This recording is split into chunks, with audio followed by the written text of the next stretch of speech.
Welcome, everyone.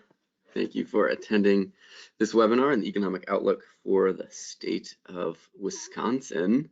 I actually am calling from Wisconsin right now. I'm in a row house in Madison, Wisconsin, downtown near the Capitol Square.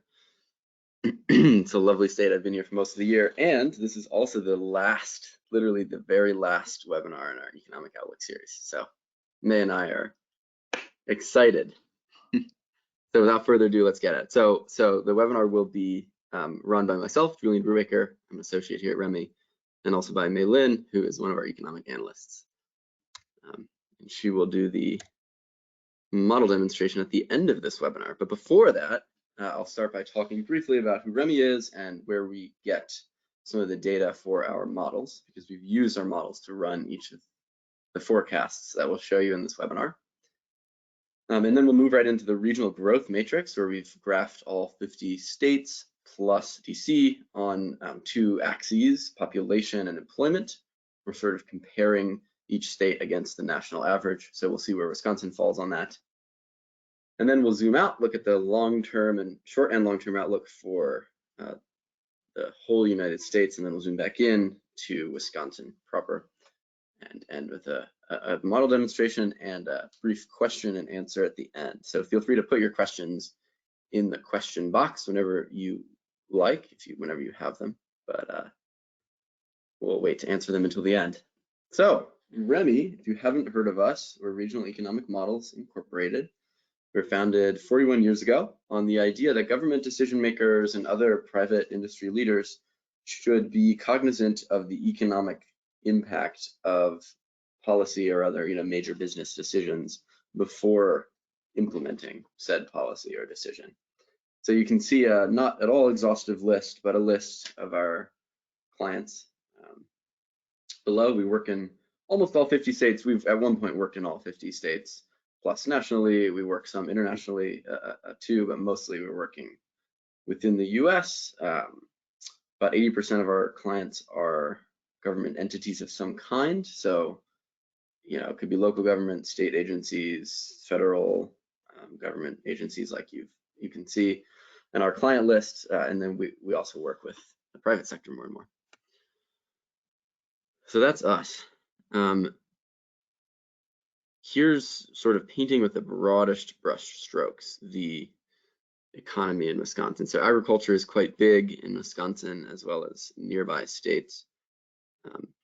And it is mostly family-owned agriculture for the most part. Actually, in Wisconsin's history, for a while it was sort of growing into major farms, and due to a number of reasons has now become more individual or family-owned. And the popular products are dairy, livestock, as well as both commercial fishing and sports fishing. Cheese obviously is a very popular product in Wisconsin. So a lot of the dairy gets turned into cheese. There's also a decently large timber industry, especially timber for pulp and timber for fuel, wood for burning. Most of the electricity in Wisconsin is powered by coal, which is also true elsewhere in the country, but there are small slivers of nuclear power, hydroelectric power, and also biodiesel. And finally, Wisconsin is known for its beer, both large brewing companies in Milwaukee and elsewhere, and lots of smaller breweries popping up, local beers. Wisconsin is also known for cheese, like I said, and cranberries, especially in northern Wisconsin, which are some of the big tourist draws of the state. And plenty of people are employed in the service sector, specifically in the tourism industry in Wisconsin. So that's one snapshot. Now we'll get a little snapshot of the numbers. And later in the webinar, we'll dive much deeper into these numbers. But in the short term, we've run this outlook over a 5-year period from 2019 to 2023. You can see at the top right graph how output in gray and GDP in orange both take a dip in 2020, while personal income actually grows in 2020 and 2021, which is due to the stimulus packages that passed earlier this winter and last year. And you can see that the state of Wisconsin can actually get back to its pre-COVID 2019 levels of employment. It looks like by 2022, by the end of the year, It's bouncing back to about where it was.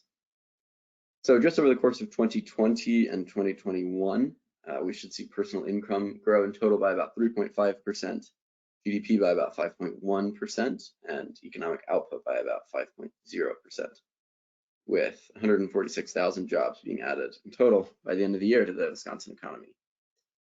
So that's pretty rapid growth that we're seeing. So one thing that I should say, I can't forget this, there's always a level of uncertainty in any economic forecasting, especially in times like these. So I'll say it later, but I wanted to say it now while we start to do our forecasting, that you should take all of this with a little bit of salt.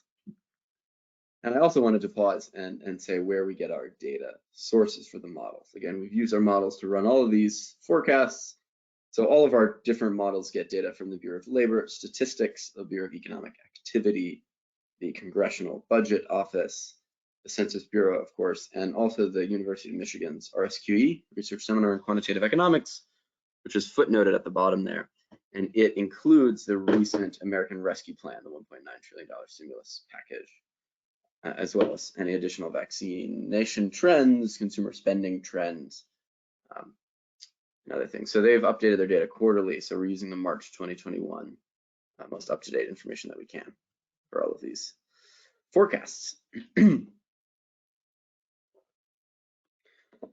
So our regional growth matrix, like I said, we've graphed all 50 states plus DC on these two axes. So our x-axis is our population or demographic axis. So we're looking at factors like the age of the population, how many people are retiring, where are they retiring within the state or moving to other states, are people moving to the state of Wisconsin more than to other states, what are the amenities and other social welfare in the state, housing costs, etc.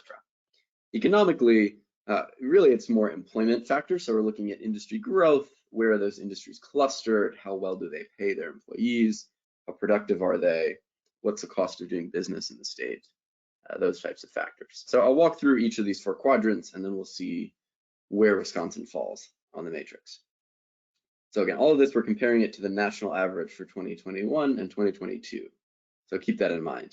I'll start with the top right quadrant and we'll go around. So Colorado and Texas are both really good examples of what we've called the growth economies. These are states where the population growth trends and the employment growth trends are both growing faster than the national average. They're higher than the national average. So for states like Colorado and Texas and other growth economies, the industries are growing, the pay is relatively high. There's just a lot of economic activity in that state, and also people are moving to that state more so than they might be, moving as compared to the national average. Again, I'll move around to the bottom right quadrant, our lifestyle economies. So Utah is a great example of states like this where, despite below average employment growth trends as compared to the national average, people are still moving into the state. So they are being drawn to the state for reasons maybe other than economic or other lifestyle reasons. There's something about the state that just draws people in. Our bottom left quadrant, we're looking at states like Maine and West Virginia, where they're undergoing some sort of transition to their economy. So we expect more people to be leaving the state than entering, or at least the growth in population to be slower than it is on the national average. And also economic activity is slightly less. It's growing at a slightly less speedy rate than in other states in the country. Often these states are, some industries are being replaced by others, or for whatever reason, I don't need to get into the specifics, but the states are undergoing a pretty major shift. And then our top left quadrant is our Renaissance economies. Massachusetts is a great example of states where population trends are growing less than the national average. So people are coming to the state much less, or may even be leaving the state in small numbers. But economically, there's still plenty of activity. The employment trends of a state like Massachusetts are actually growing now due to older industries maybe being replaced by higher growth industries, or pay that's remained relatively high over the decades. For whatever reason, employment trends remain high even though people aren't moving to the state as often. So let's see where Wisconsin falls on this.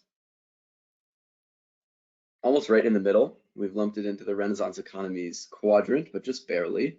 So as you can see, as compared to the US average in 2021 and 2022, Wisconsin's employment trends are growing at a rate that's slightly faster than the US average, and its population growth is just slightly below the US average, but almost on par with the national average there. Okay, yes, like I said earlier in the presentation, we're going to zoom out briefly to look at the whole US because we've been comparing Wisconsin to the US a little bit now, and then we'll zoom back into Wisconsin. So we've run the same short year time period from 2019, excuse me, to 2023. Again, you can see a dip in GDP and output, a slight rise in personal income due to the stimulus checks. And nationally, it takes until the end of 2023, we're really above pre-COVID 2019 levels nationally. So it takes a little bit longer to bounce back than it actually does in Wisconsin. Nationally, we expect the growth over 2020 and 2021 to be about 2.9% in personal income and about 4.4% in both GDP and output. Overall, we should see about 7 million jobs added to the US economy by the end of the year in total. So things are already beginning to bounce back in 2021. Well on their way. Long term, we've run a forecast now out for a 40-year time period from 2021 to 2060. That's how far out our models can forecast out to 2060. So we've run them out as far as they can go. And we expect to see nationally an average growth rate of about 1.9% in personal income per year, 1.8% in GDP per year on average growing, and 1.9% economic output growing per year.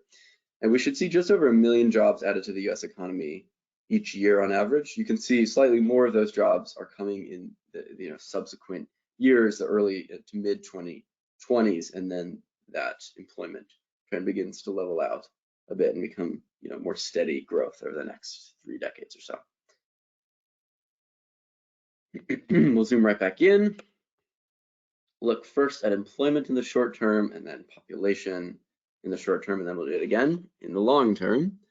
So here are the top 5 fastest growing industries in the state of Wisconsin. We've got construction, wholesale trade, private educational services, healthcare, and arts and entertainment. So healthcare, is taking up the biggest section there in terms of number of jobs, but overall, those top 5 fastest growing industries should add just shy of 50,000 jobs by the end of the year. And looking at a different, breakdown of industries, just here looking at high compensation industries with the highest average annual compensation rates. You can see manufacturing is up there at the top, followed by wholesale trade, management of companies, information and utilities. So they all take a dip in 2020, but they begin to climb back up to where they were in 2019, and some of them reach that threshold of employment already in 2021. These are industries that are impacted on the whole less by the shifts due to COVID than some other industries. So they're able to bounce back relatively quickly. The population in the short term, here's a quick snapshot of what it looks like, or what it will look like at the end of this year. It's a fairly constricted population pyramid, so birth rates are pretty low. You can see some folks sort of around my age in our 20s. I'm actually a part of that population pyramid because I'm calling from Wisconsin right now. But the highest number of people exist in their late 50s, early 60s as golden years, the baby boomer generation. And as we'll see in the long term, this constricted population pyramid will only constrict even more. I'll walk through this graph really briefly because it's a little bit confusing at first. You read it from left to right. So we're starting at a population of about 5.9 million people in the state, and then we are adding slightly more births. Slightly more people are being born than are dying over just 2020 and 2021. And we expect to lose a few people who are retiring from Wisconsin to other states, but we should gain people moving from other states to Wisconsin for other economic reasons, and we should gain people moving from other countries. So the ending population will be slightly higher than it was at the beginning of 2020. as you might expect. Now we'll look more in the long term. Oops, there we go. There we are. In the long term, again, the same 40-year time period, we should see an average growth rate per year of about 1.9% in personal income and in economic output, and about 1.7% growth per year in GDP in Wisconsin. Roughly, there should be about 14,000 jobs added to the economy each year. Slightly more of those will be in the coming years. Slightly fewer of those will be later in the 4-decade-long time period, but you can see that at the bottom right graph. Again, these top 5 fastest growing industries, the largest by far is the healthcare and social assistance industry, which takes up about 1/3 of our pie chart here. Professional, scientific, and technical services are also a big chunk. Forestry, fishing, and hunting, nice little sliver there. The service industry is a big one, and transportation and warehousing are the top 5. So those top 5 alone should contribute about 375,000 jobs to the economy over the next 4 decades. Manufacturing, again, is at the top still of the highest compensation rates. You can see the blip in 2020. It actually bounces back to where it was, and then into the late 2020s, early 2030s, declines some in employment rates, but it begins to crawl back out of that again in the 2050s. The other 4 industries remain relatively stagnant. I'll let this population pyramid, this dynamic pyramid, run twice. As you can see, we're at 2040 right now, going into the 2050s now. You can see the way people are moving through this pyramid. So if you just look at people in their 20s right now and track, someone like myself, as we move through into our 40s, 50s, the birth rates just continue to stay lower and lower. So, the population as a whole is just getting older and older. So here's a snapshot of what it looks like in 2060, even more constrictive than it was in 2021. This is a nationwide trend. It's not just something that's happening in Wisconsin. But that population pyramid kind of looks like the shape of the state of Wisconsin almost. So this is a problem that the whole U.S. will need to deal with, and it's one of the main reasons why healthcare and social assistance and other service sector jobs are increasing so fast when we look at this long-term outlook.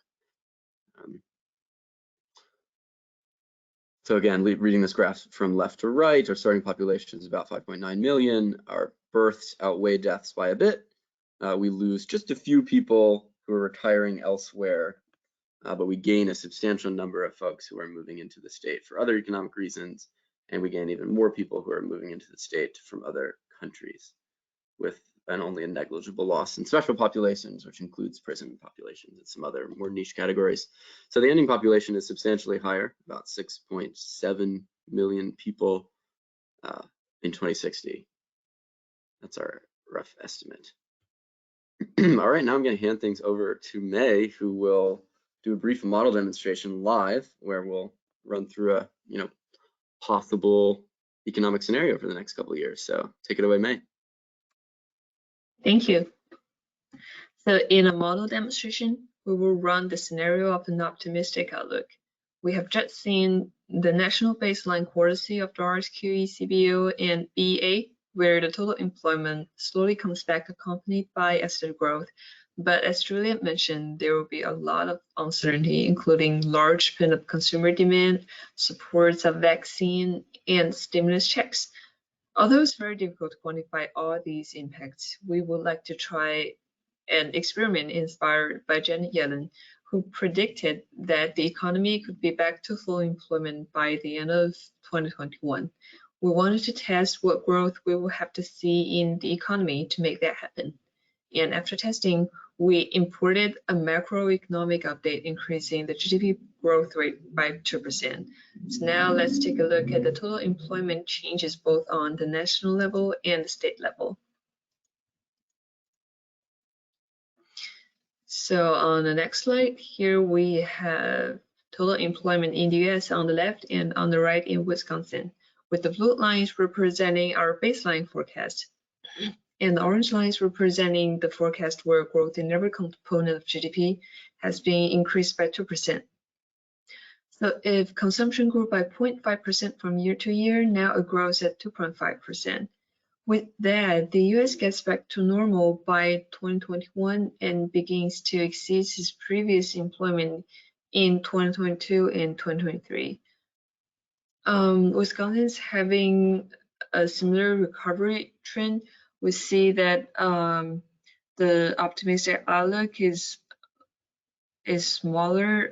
It has a smaller total employment in 2019. It should be a result of the calculation because we multiply the growth rate by a constant, and that should be the result of that. But let's focus on the recovery trend since 2020 to 2023. So with that, the US gets back to normal.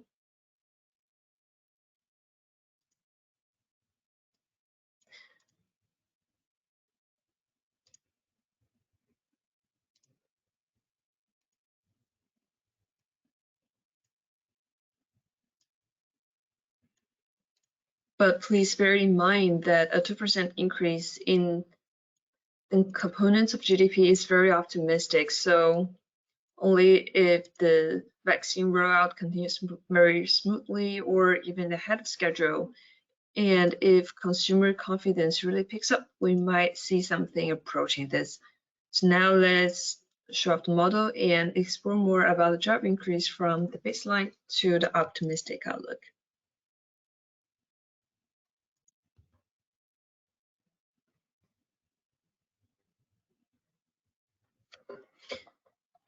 For the series, we're using the REMI model PI+. This is the 51 region model, which covers the 50 state and DC area.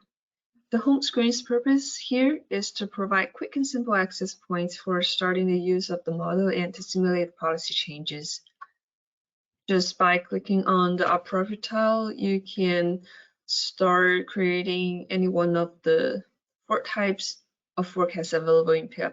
They are regional simulations, national simulations, regional controls, and national controls. But if you're interested in exploring REMI's default control forecasts, you can dig directly into the data by clicking on regional forecast or national forecast. Let's do regional forecast here for an example.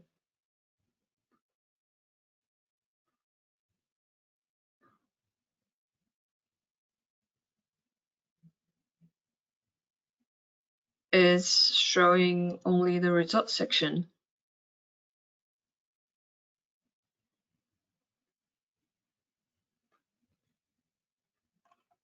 We can see that some specific tables, maps, and data visualizations have been specially chosen to display REMI's baseline forecasts and also provide informative profiles of the regional economy and, of course, of the national economies if it's national forecast. So for the short-term and long-term outlooks, we were using national control. Well, for the optimistic outlook, instead of the March update here, we're using the optimistic update here. Now we have it as a macroeconomic change in the input list. And the next step is just to run the forecast. But let's skip the running and waiting. And here is the results section. We're looking at region of Wisconsin, years from 2021 to 2030, category of GDP. We have 2 lines here with the lower line representing the baseline and the upper line representing the regional simulation for optimistic outlook. We just imported the gap here between these 2 lines. So as a result, in total employment, again, we have 2 different lines, and still the lower line is representing the baseline. We can see that the gaps between the lines, the gap is increasing over years, which means the total employment difference between these 2 outlooks is increasing. And to explore more, we can look at employment by industry. Here we have the comparison type as differences, which means these lines are representing the actual number increased from the baseline to the optimistic outlook. So if we zoom in, we can take a closer look at the top industries. They are state and local government, retail trade, construction, food services and drinking places. If we do the aggregation here, we can look at the 23 sector level of industries. So we have the top industries: manufacturing, healthcare and social assistance, state and local government, and retail trade.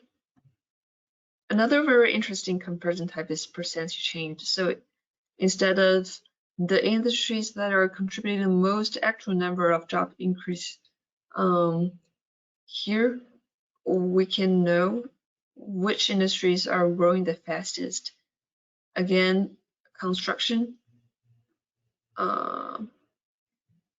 state and local government, accommodation and food services, as well as real estate and rental and leasing. So again, in this model, we have 70 industry sectors, and if necessary, REMI can also do 160 industry sectors. So you can dig into very detailed information about the industries. And hopefully these functions can give you a better idea what is happening behind the increase in total employment. Now I'm gonna give it back to Julian for the conclusion of this presentation. Wow, the conclusion of the last one in the series. Wild. Well, we appreciate you all sticking through to the end. In the last half hour or so, what have we learned? A couple things. First, I'll sound like a broken record, I know, but I want to just repeat it lastly one more time, that economic forecasting is hard due to COVID-19, due to changes to federal administration, as well as state, local governmental changes on top of the already existing uncertainty around the economy. All of which make this, a difficult field that we're in. However, the REMI models can help. We really believe that we've calculated things out to the best of our ability, right? We talk about the 3 C's of economic modeling, or the 3 reasons why people would use REMI's product. And the first is to clarify a complex policy solution and break it into its different parts, highlight the connections between them. The second is to calculate quantitative hard data if you need it for an impact report or a grant application or something like that. And the third would be to communicate better to shareholders, to policymakers, to the public, really bring that economic impact argument to your side of things. So REMI's models, our dynamic nature, allows you to really ask these what if questions about the economy. What would happen if I implement policy X or policy Y? So thanks again for coming. It's been a wonderful series of webinars that we've had here. We'll open it now up to any questions that you might have. I see one's already come in, so thank you for that, Dave. I'll start answering that one, and others, please feel free to throw your questions in the chat. Dave's question says, Wisconsin has been a historic supplier to the automotive sector as well. Yeah, that's a big part of their manufacturing: batteries, interior parts, and castings. How will these supply markets fare in the near future, and how could a transition to more electric automobiles affect this sector? I think that's a fantastic question, Dave. Maybe Ansel better answer it than me, but what I would say is that the model that May showed you was our 70 sector model. We also have a 160 sector model, which this is determined by NAICS code. So we just get a better industry breakdown in our 160 sector model. It's a tongue twister.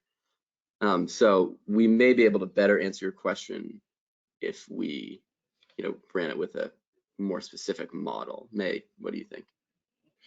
Yeah, of course. And I will also like to show, though we only have 70 sectors, I would still love to show that we have this policy variable called industry sales, and we have detailed industry sales.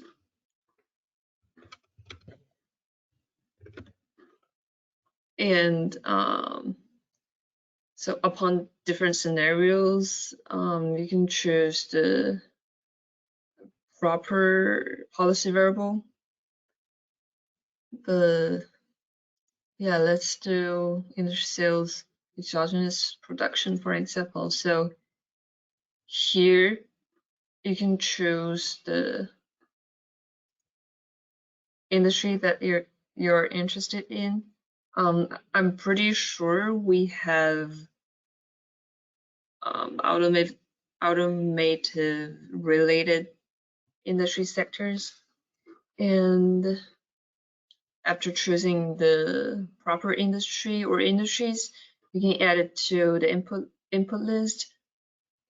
And if you're interested in a transition, you can do a negative input for the old industry and then a positive input for the new industry, and then add them both into the input list, run the simulation, and you will see the results for all the profiles, all the industries related regions as well.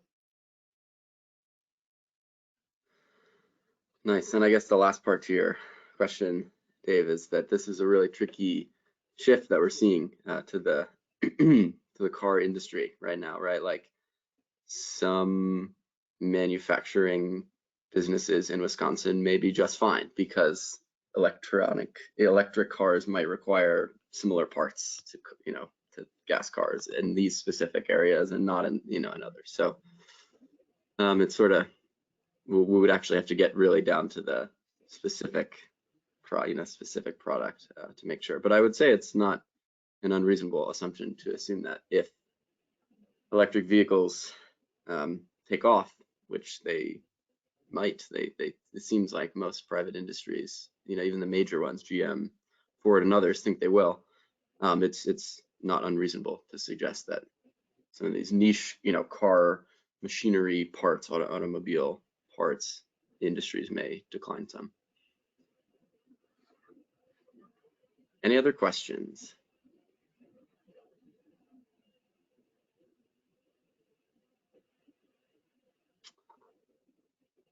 Well, I appreciate you all coming to this, again, last webinar in the series. May, it's been a pleasure doing this alongside you. Thanks so much for all the work that you've done. You really carried this project through, so appreciate that. All right, well, it's a weight off of our shoulders, so I hope we can go take a well-earned break.